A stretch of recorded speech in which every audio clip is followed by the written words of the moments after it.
ആശയം പഠിക്കാണ്. അത് സ്വന്തമായിട്ട് ഇന്ന് ചെയ്യാൻ ശ്രമിച്ചു നോക്കുക. എന്നിട്ട് ആൻസർ കറക്റ്റ് ആവുണ്ടോ നോക്കുക. ഇല്ലെങ്കിൽ ഞാൻ ഈ ചെയ്യണ നോക്കിയിട്ട് അതേപോലെ ചെയ്യാം. അഞ്ചാമത്തത് തന്നു. 5ന്റെ മുന്നിലുള്ള 4-മത്തോ 6-മത്തോ. 5ന്റെ മുന്നിലും പിന്നിലുള്ളത് ഇതിനെ നടക്കുകയാണല്ലോ 5. അപ്പൊ ഇതിന്റെ ഡബിൾ ആയിരിക്കും ഇതിന് ആൻസർ. അപ്പൊ 80 ഉണ്ടാവും. അതേപോലെ തന്നെ അതിന്റെ തൊട്ട് മുമ്പുള്ളതും അത് തൊട്ട് ശേഷം വരുന്നതും ഇതും 80 ആയിരിക്കും. അങ്ങനെയാണെങ്കിൽ അടുത്തത് 80 ആയിരിക്കും. അടുത്തതിന്റെ ആൻസറും 80 ആയിരിക്കും.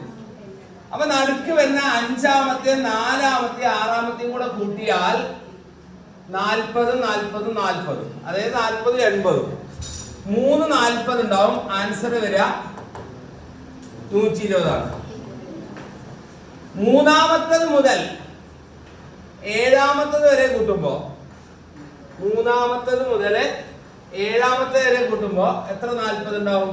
3, 4, 5, 6, 7, 5 40 ഉണ്ടാവും. 5 × 40 എത്രയാ? 200. അതായത് ഒരു 80 കൂടെ കൂടും. അടുത്തത് നോക്കുമ്പോ വീണ്ടും ഒരു 80 കൂടും. അടുത്തത് നോക്കുമ്പോ വീണ്ടും ഒരു 80 കൂടും. അപ്പൊ 360 ഉണ്ടാവും.